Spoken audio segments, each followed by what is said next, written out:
सुप्रभात बच्चों। आज हम करेंगे कक्षा तीसरी का छठा चैप्टर, छठा पाठ, हमसे सब कहते।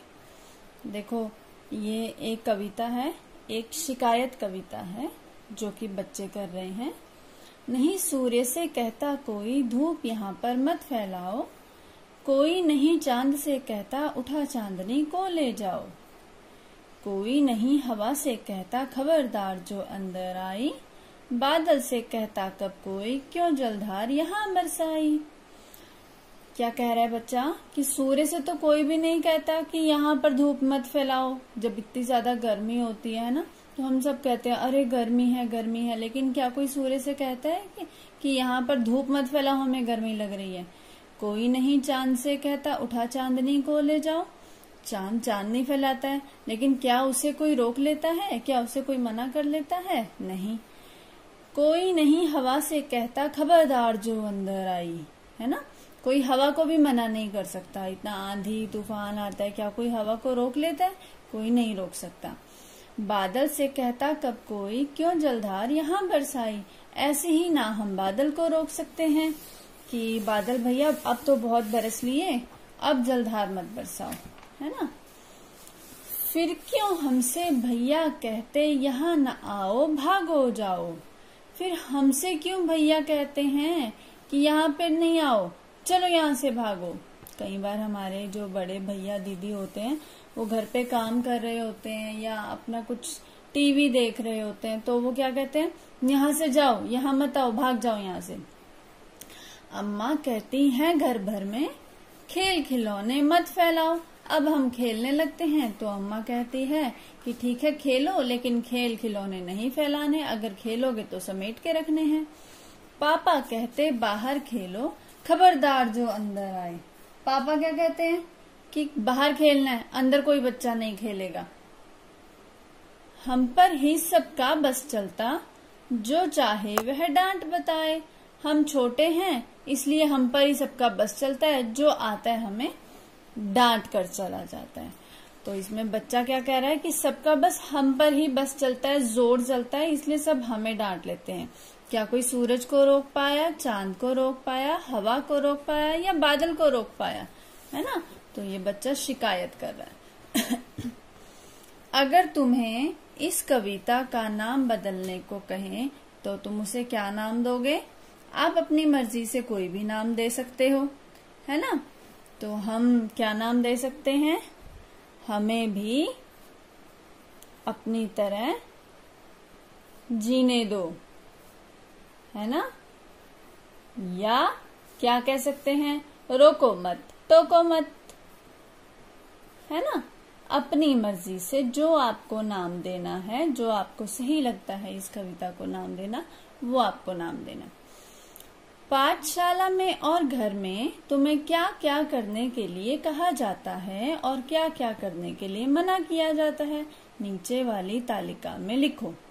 अब स्कूल में और घर में बच्चे छोटे होते हैं तो सबका जोर चलता है, तो कहा जाता है ये करो, ये मत करो। तो आपको क्या क्या करने को कहा जाता है और क्या क्या करने को मना किया जाता है। जैसे कि पाठशाला में क्या कहा जाता है, पंक्ति में चलो। पंक्ति में चलो मतलब कि जैसे आप असेंबली के लिए जाते हैं या गेम्स के लिए जाते हैं या कंप्यूटर रूम में जाते हैं, तो लाइन से चलने के लिए बोला जाता है पंक्ति में चलो। मत करो, क्या नहीं करो, शोर मत करो, है ना। ऐसे ही कुछ चीजें आपको घर में कुछ करने को कही जाती हैं, कुछ ना करने को कही जाती हैं, वो आपको इन तालिका में लिखना है। जरा सोचो, अब सोचने वाली क्या बात है कि सूरज तो चांद की रोशनी को भगा देता है ना। सूरज क्या करता है, जब सूरज उगता है तो चांद चला जाता है ना। बादल सूरज की रोशनी को भगा देते हैं, लेकिन जब बादल आते हैं तो वो सूरज की रोशनी को भी छुपा देते हैं। हवा बादल को भगा देती है, अगर बादल आए हैं और अब बहुत सारी हवा चली है तो वो बादलों को भगा देती है। अब बताओ इनमें से सब कौन किससे ज्यादा ताकतवर है, ये आपको सोचकर बताना है। तुम्हारी बात करते हैं। अम्मा पापा भैया दीदी सभी बड़ों का बच्चों पर बस चलता है ना। तुम्हारा किस किस पर बस चलता है? क्या तुम्हारा भी किसी पर बस चलता है? जो तुमसे छोटे होंगे, जो हमसे छोटे होते हैं, उन पर हमारा बस चलता है। और किस पर बस चलता है? हमारे खेल खिलौनों पर हमारा बस चलता है ना? हम एक खेल वाली खिलौने वाली गाड़ी को जैसे भी घुमा सकते हैं ना, उस पे हमारा बस चलता है। तुम्हारे घर में तुम्हें कौन कौन टोकता रहता है?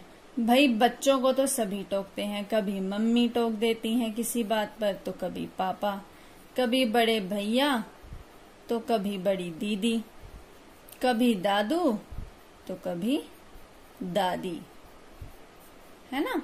किन किन बातों पर तुम्हें अक्सर टोका जाता है?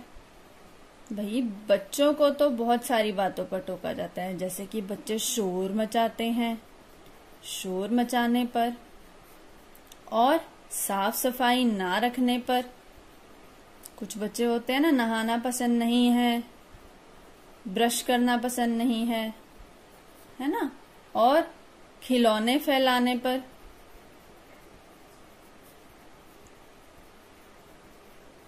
और देर रात तक जागने पर, और ज्यादा टीवी देखने पर, है ना? अब देखिए कौन सी चीजें कहा। शालू को बहुत सी चीजों के नाम आते हैं। उसने नामों को लिख लिख कर पट्टी भर ली। वे नाम मैंने नीचे लिख दिए। अब ये शालू को इतने सारे नाम आते हैं, लेकिन शालू को ये नहीं पता कि ये कौन सी चीज कहाँ की है।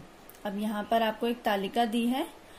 यहाँ पर आपको लिखना है वह जानवर या पक्षी जो कि ब के नाम से आएगा इस डिब्बे में से। यहाँ पर वह खाने पीने का सामान लिखना है जो कि ब से शुरू होता है इस डिब्बे में से। ऐसे ही यहाँ पर खेल का नाम या सामान लिखना है खेल का, जो कि ब से शुरू होता है इस डिब्बे में से। ऐसे ही फिर म से, फिर क से, फिर ल से, फिर प से, फिर ग से, और फिर श से। ठीक है? तो जैसे कि ब से, इसमें कौन सा जानवर या पक्षी नजर आता है हमें? ये रहा बकरी, है ना? म से मगर, मगर मतलब मगरमच्छ। और खाने पीने के सामान की बात करें तो ब से इसमें क्या है खाने का? बेर, है ना? ये देखिए प से क्या है इसमें खाने का? पपीता। और खेल का नाम या सामान क्या है यहाँ पर ब से? क्या कोई खेल है हमारे पास? नहीं, लेकिन खेलने का सामान बल्ला है ना? अब देखो क से हमारे पास खेल भी है और खेल का सामान भी है। ये देखो कंकड़, कहाँ है कंकड़? ये रहा कबड्डी।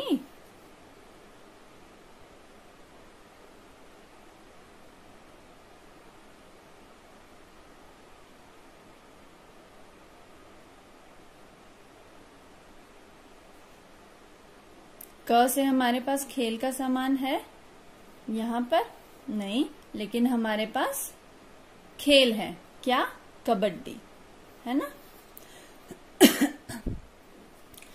ऐसे ही तुम अक्षरों के साथ खेल सकते हो। अलग तरह की खाने भी बना सकते हो, जैसे ट से शुरू होने वाली गोल या लाल चीज, है ना? ऐसे ही आप एक अपना डिब्बा बना सकते हो। यहाँ पे लिखा ट, यहाँ पर लिखा खाने की चीज या लाल चीज या गोल चीज। तो ट से खाने की चीज क्या हो सकती है? टमाटर। गोल भी होता है, लाल भी होता है ना? अब हर एक खाने के नाम वर्णमाला के हिसाब से क्रम में लगाओ। देखो भाई, यहाँ पर आपको करना है वर्णमाला के अनुसार काम। जैसे यहाँ से हम उठाएंगे, इस तालिका में से हम उठाएंगे और इस तालिका में वर्णमाला के अनुसार भरेंगे। जैसे कि इस तालिका में सबसे पहला वर्णमाला का अक्षर क्या है? क। ठीक है? क के बाद ख है? नहीं। ग है? हाँ। उसके बाद घ नहीं, च भी नहीं है, छ भी नहीं है, ज भी नहीं है, झ भी नहीं है ना? ऐसे ही आपको वर्णमाला के अनुसार चलना है। तो सबसे पहले यहाँ पर क्या आ जाएगा? कबूतर, फिर गाय,